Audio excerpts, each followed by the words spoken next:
লক্ষ্মীপুরে ফসলি জমির টপসয়েল কেটে ইটভাটায় বিক্রি বা পোড়ানোর অভিযোগ নতুন কিছু নয়। আইন অনুযায়ী কৃষি জমির উর্বর মাটি ইটভাটায় ব্যবহার করা নিষিদ্ধ হলেও জেলার বিভিন্ন উপজেলায় এ ধরনের কর্মকাণ্ড চলছে বলে অভিযোগ উঠেছে।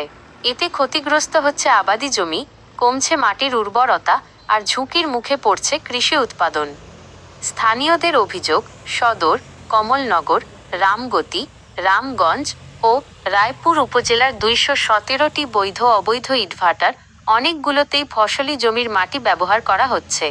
SB, NBC, MDB, BBC, এমবিএম, বিএমবি, ATM, মোহনা, সাগর, নবাব, টিবিএম, এবিএম, এলটিএম সহ একাধিক ইটভাটার নামও শোনা যাচ্ছে এই অভিযোগের সঙ্গে। দিনের পর দিন ট্রাক্টর ও ট্রলি ভর্তি মাটি ইটভাটায় নিয়ে যাওয়া হলেও কার্যকর নজরদারি নেই বলেও অভিযোগ স্থানীয়দের। ভুক্তভোগী কৃষকদের দাবি, জমির ওপরের উর্বর স্তর কেটে নেওয়ায় ফসলি জমি দিন দিন নষ্ট হয়ে যাচ্ছে।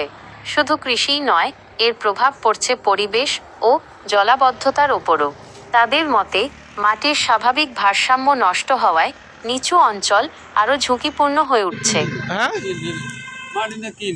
মাটি কিনি না, কোন ফিল্ডে নেস তোরা? বিপ্লব মিয়ার ফিল্ডে নিয়ে নেস?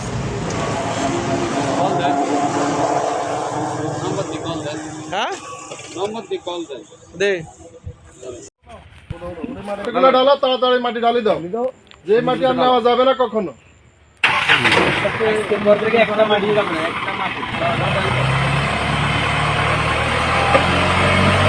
এ বিষয়ে লক্ষ্মীপুর সদর উপজেলা নির্বাহী কর্মকর্তা ক্যাথইপ্রো মার্মাকে জানানো হলে তিনি হোয়াটসঅ্যাপে বার্তা দিয়ে বিষয়টি রেখে দিতে বলেন। পরে সদর উপজেলা সহকারী কমিশনার ভূমি অভি দাসকে জানালে তিনি পুলিশ নিয়ে ঘটনাস্থলে গিয়ে প্রয়োজনীয় ব্যবস্থা নেন। স্থানীয়দের দাবি, শুধু তদারকি নয়, অবৈধভাবে কৃষিজমির মাটি কাটা ও ইটভাটায় ব্যবহারের বিরুদ্ধে নিয়মিত অভিযান চালাতে হবে।